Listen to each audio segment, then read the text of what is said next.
Hey guys, Kevin here. Today I'm going to go through the jumping back kick. If you don't know how to do a back kick yet, check out that video.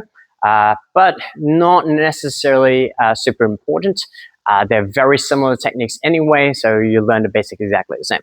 So for jumping back kick, it's very useful as a counter attack, specifically, and it is a very powerful attack here. So the main thing for this is in order to do any type of turning attack that starts from the back. So this could include back kicks, this could include hook kicks, this could include tornado kicks. I need to find a way to minimize my turn area. In order to do that, I want to make sure that I start off from a bladed stance. Now, how you get there is really dependent on you, your fighting style, or whatever setup you want to do. Some basic ones are I can simply just step into a bladed stance. I can start off on a bladed stance if I'm especially the type of person that's always fighting this way already, or if we're doing, say, comp, and I tend to be on a bit more of a sports type of stance. Or you can simply set it up with an attack or defense. For example, I like to do my front leg kick and pull myself sideways. You can also use it from a counterpoint, which means I use a cross check to put my leg sideways and start the spinning motion. With that said though, I need to at least be flat sideways. You can start off a little bit more if you want to make it easier for yourself, but as you can see, I will telegraph my movement a lot more because I've put myself into this compromised position and basically telling my opponent, I'm about to do something that involves me spinning. On the other hand, it also means I'm a little bit more exposed. You can see the back and get attacked a lot easier with a place where I can't really counter very well. So my recommendation is try to go sideways, unless you're a little bit more advanced and you know what you're doing and using this, for example, to bait people. For now though, technique-wise, I'm going to start off from a fighting stance. I'm going to go into my bladed stance. My second step is getting that front foot, turning that heel towards my target. For now, it's you guys. The reason why I want to do that is because I'm going to be turning away. I can't see you very well. All right? So any movement that involves me turning away from my target, okay, so all those spinning moves we talked about, I want to maximize my chances of actually hitting since I'm not looking. So how do I do that? If I'm pointing my heel this way and I turn over, if my legs are going right up against each other, reason goes that whatever my heel is pointing to, I'm going to be hitting.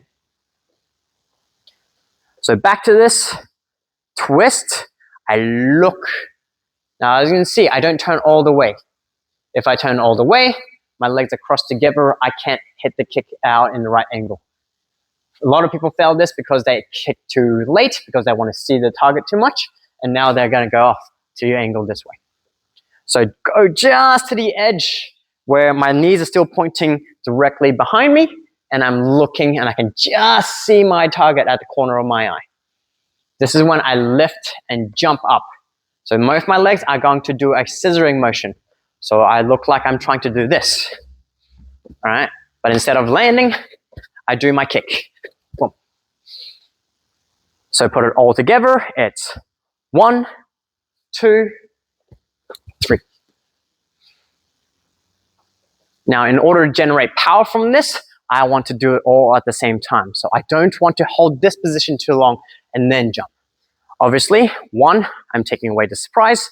2, it's a lot slower and I don't have that angular momentum helping me get power. So put it all together. 1, 2, and turn. If you do it right, it should look like this. All right, and give it a go.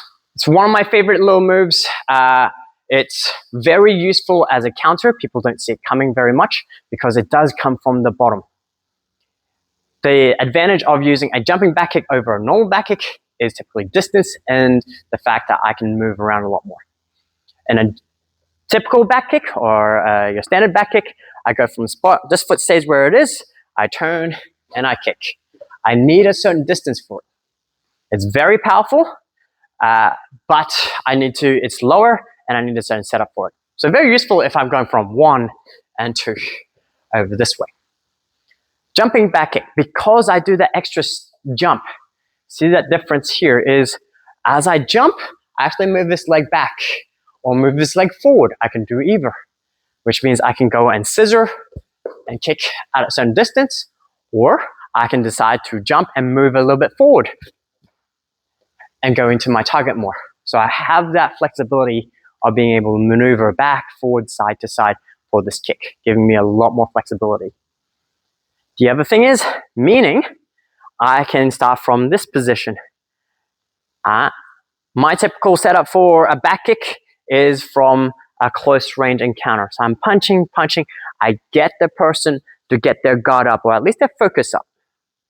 For those that are a little bit more advanced or in the intermediate level, remember there's a difference between just having their guard up or just making sure that their attention is in a certain place.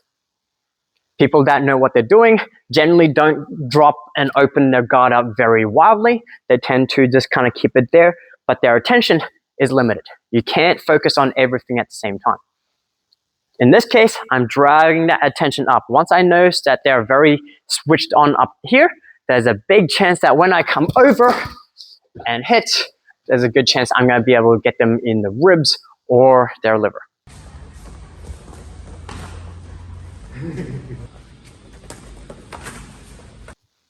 Details for those that are in the intermediate or higher levels and already know how to do this one is the angle of approach. I always get asked of how do I point my knees? Where do I go? And this is where it gets a little bit more up to your own preferences. There are two main schools of it, which is the first one is I keep my knees tucked in, which means I turn and I keep my knees right next to each other and I hop up. This one drives it upwards. It's a little bit more hidden and slightly faster than the other version.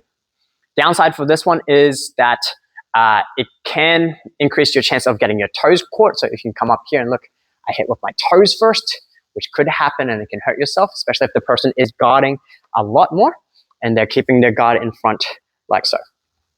The other thing is that when you come up, it can get caught a lot more easier, meaning that not necessarily just my toes here, but it means that if they've got something around, I might not go all the way to the ribs or my targets. Things might get caught first and I end up hitting them in the knees. If you're in competition, you might hit them in the groin and it might not be bad. All right. Depends on what the situation is. All right. Hitting groin, yes, good, no, good, all right, up to you. Second version of it is it becomes more of a side kick, and a jumping back or back kick is also turned a turning side kick as well, or jumping turning side kick, because it is very much just a side kick and pushing out that way. So instead of having it pointing down and coming up now, I can turn it to the side and come out like I would a side kick.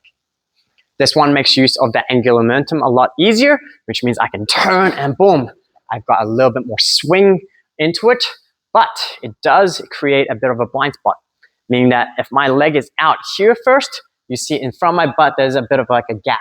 So as I kickstand out, the person could end up hiding just in that blind spot, meaning that if the person's too close or they charged me while I was doing the kick, there's a chance that I might end up wrapping my thigh around the person, not doing any damage, and I'm in a bad situation.